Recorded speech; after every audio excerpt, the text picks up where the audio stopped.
Webale kwekumira ku UBC TV nze Nanteza Juliet okutuusako alipota embeera y'obudde ng'enkuba yo ekyagenda maaso okutonya bitundu by'eggwanga etaliimu.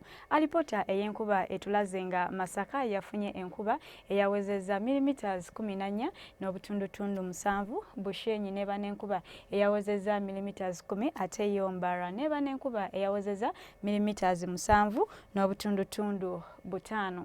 Nga kino nno kyavudde ku mpewo empeweevu ezikyakunta okuva mu bibira by'e Congo okutuuka mu bugwanjuba bw'eggwanga lyaffe ssaako n'obukiikakkono.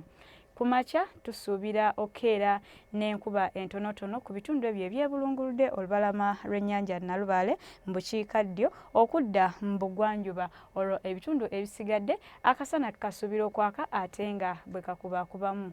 Olw'eggulo ebitundu by'eggwanga ebisinga obungi akasana tukasuubira okwaka ng'ate bwe kakubakubamu okuggyako ebitundu ebyo eby'omu Arua yo tusuubira okubaayo n'olwandagirize.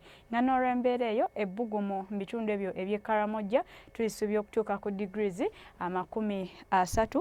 Kampala ebbugumu tuyinza okutuuka ku degrees 27.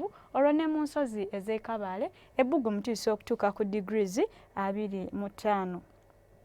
Ebibuga ebimu ebyebunaayira Nairobi, Paris ako ne mu London tusuubirayo enkuba. Olwo ate yo mu Dubai ako ne mu New York akasana tukasuubira okwaka ate ewamu nga bwe kakubakubamu, wabula nga mu New York ebbugumu likyali wansi ddala era nga tuyinza okutuuka ku degrees 6 zokka zokka.